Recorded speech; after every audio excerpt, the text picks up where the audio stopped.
Easter தாக்குதல் விசாரணைகள் மற்றும் நீதித்துறையின் தாமதம். சட்டத்தரணி அச்சலா செனவிரத்ன முன்வைக்கும் முக்கிய கேள்விகள். நாட்டில் மீண்டும் தீவிரமடைந்துள்ள ஈஸ்டர் ஞாயிறு பயங்கரவாத தாக்குதல் தொடர்பான விசாரணைகளில் இதுவரை வெளிவராத மற்றும் பலரால் பேசப்படாத ஒரு மர்ம பக்கத்தை சட்டத்தரணி அச்சலா செனவிரத்ன பகிரங்கப்படுத்தியுள்ளார். கொழும்பில் இன்று ஊடகங்களுக்கு கருத்து தெரிவிக்கும் போதே அவர் இந்த அதிரடி கேள்விகளை எழுப்பியுள்ளார்.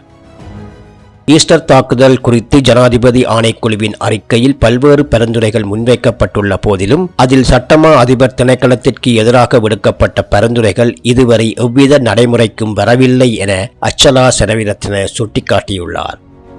குறிப்பாக கடந்த 2017ஆம் ஆண்டிலேயே பயங்கரவாத புலனாய்வு பிரிவினர் தௌஹீத் ஜமாஅத் அமைப்பு குறித்த முக்கிய தகவல்களை கண்டறிந்து அதன் உறுப்பினர்களை கைது செய்வதற்கு சட்டமா அதிபர் திணைக்களத்திடம் சட்ட ஆலோசனைகளை கோரியிருந்தனர். ஆனால் திணைக்களம் அந்த ஆலோசனைகளை வழங்குவதில் தேவையற்ற தாமதத்தை ஏற்படுத்தியது.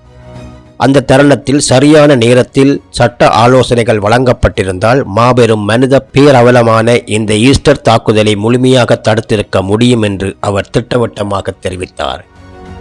எனவே இதற்கு காரணமான மற்றும் பொறுப்பான சட்டமா அதிபர் திணைக்களத்தின் அதிகாரிகளுக்கு எதிராகவும் உடனடியாக சட்ட நடவடிக்கை எடுக்கப்பட வேண்டும் என அவர் கோரிக்கை விடுத்துள்ளார்.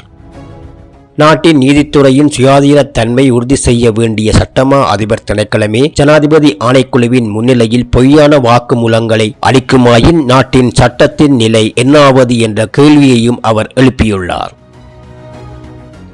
வழக்கு விசாரணைகளை விரைவுபடுத்த வேண்டுமானால் ஓய்வு பெறும் வயதை மாற்றுவது தீர்வாகாது என தெரிவித்த அவர் வழக்குகளை துரிதப்படுத்த உடனடியாக ஒரு மறுசீரமைப்பு அலுவலகத்தை அரசாங்கம் உடனடியாக நிறுவ வேண்டும் எனவும் வலியுறுத்தினார்.